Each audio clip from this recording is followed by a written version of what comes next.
Your neighbor just pulled up in a brand new Tesla Model Y, matte black, tinted windows, the whole thing. You watched it from your kitchen window while eating leftover pasta from 2 nights ago? That same week, your coworker posted Maldives pics, crystal water, overwater bungalow, caption, living my best life. And your college roommate, the one who graduated with a 2.4 GPA, just bought a house, a real house, 4 bedrooms, pool. Meanwhile, you're sitting here checking your bank account for the 3rd time today, even though you know exactly what's in there. And that little voice in the back of your head starts whispering, "What am I doing wrong? How is everyone affording all of this except me?" My name is Max, and I used to ask myself that exact question every single day until I looked at the actual numbers.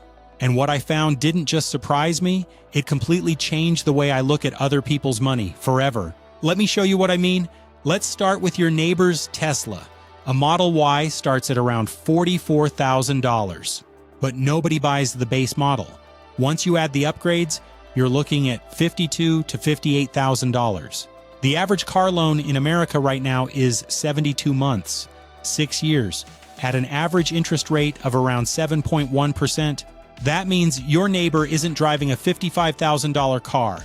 He's paying roughly $940 a month. For 6 years, that's $67,700 by the time he's done. But wait, I'm not done yet. Insurance on a Tesla Model Y runs about $2,400 a year, higher than most cars because of repair costs.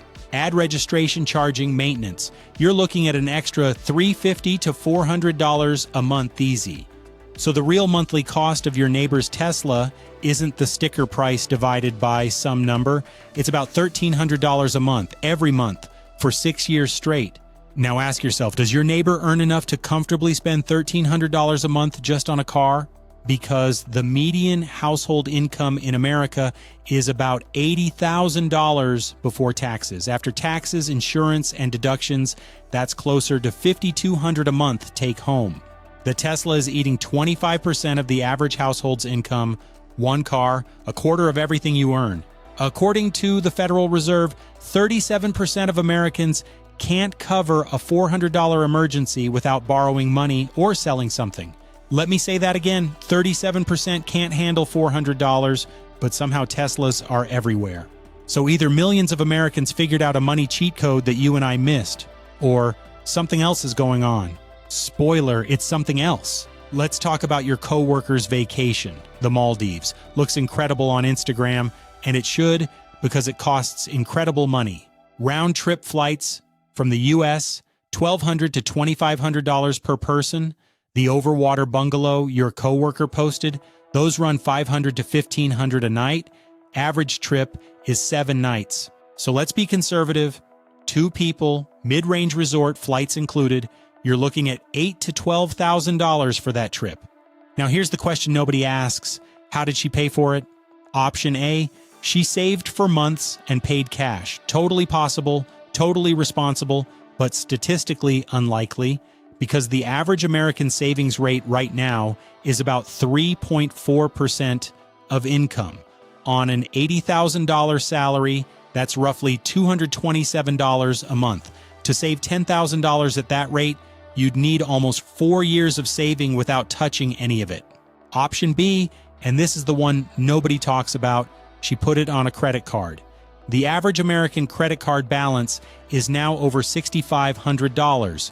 Total credit card debt in the US just crossed $1.14 trillion at an average interest rate of 22.8%. That Maldives trip she posted, if she put $10,000 on a credit card and makes minimum payments, she'll pay over $16,000 by the time it's done, and it'll take her almost 14 years to pay off. But you didn't see that part. You saw the turquoise water and the hashtag blessed. Now let's talk about your college roommate, the one with the house, 4 bedrooms, pool. You saw it on Facebook. Maybe you even went to the housewarming party and felt that sick feeling in your stomach the whole time. Do you know how much he put down? The national average down payment for first-time homebuyers is about 8%. On a $400,000 house, that's $32,000. Over 27% of homebuyers in the last 2 years received financial help from family for their down payment. Mom and dad wrote the check. Or grandma passed and left just enough. But nobody puts that on Instagram. The caption isn't, "Shout out to my parents' $40,000 gift and an FHA loan at 6.8% that'll cost us $620,000 over 30 years." No, the caption is, "Hard work pays off, keys in hand, dream home," and you're sitting there thinking you're behind because you can't do what they did. But you're not comparing your life to their life, you're comparing your behind the scenes to their highlight reel, and that comparison is destroying you. Now, before I keep going, if you're watching this and it's starting to click, do me a favor and hit subscribe. There's a psychological concept called social comparison theory. A psychologist named Leon Festinger described it back in 1954. Humans don't evaluate themselves in a vacuum. We evaluate ourselves by comparing to the people around us. Your brain doesn't compare your life to someone in 1950 who had no air conditioning, no internet, and one pair of shoes. Your brain compares your life to your neighbor's Tesla, your coworker's vacation, and your roommate's house. Your brain only has access to what it can see, which is the shiny, polished, curated surface of everyone else's life. You know your own debt, you know your own anxiety, you know that you checked your bank account 3 times today, but you don't know theirs. You don't see the $87,000 in student loans your roommate still carries. You don't see your neighbor's $940 monthly car payment. You don't see your coworker crying in the bathroom because her credit card statement came in. You see the Tesla, the beach, the house, and your brain fills in the rest with a story that makes you the loser, but that story is fiction. The average American household carries $104,000 in total debt. 78% of American workers live paycheck to paycheck. That includes people earning 6 figures. Almost 40% of adults earning over $100,000 a year report living paycheck to paycheck too. The average 401k balance for Americans in their 30s is about $32,000. In their 40s, it's around $87,000. The median retirement savings across all working age households is $87,000. That's barely enough to survive 2 years without income. So when you look around and everyone seems to be doing better than you, understand this: most of them are performing wealth, not building it. There's a massive difference between looking rich and being rich. Looking rich costs money, being rich means keeping it. And the people who are actually wealthy, you probably can't tell because they're driving a 2017 Camry, living in the same house for 15 years, and maxing out their 401k without posting about it. Number 1, I stopped using other people's spending as my benchmark. Every time I saw someone buy something expensive, I used to immediately calculate whether I could afford it too. Now I ask a different question: can I afford this and still hit my savings target this month? Number 2, I started tracking what I actually have, not what I owe. Most people know their salary, very few know their net worth, assets minus liabilities, updated every month. A guy making $200,000 who spends $195 is in worse shape than a guy making $65,000 who spends $45. The math is simple. Number 3, I gave myself permission to build slowly because social media makes it look like everyone got rich overnight. They didn't. The average millionaire in America didn't get there from a startup or a lucky investment.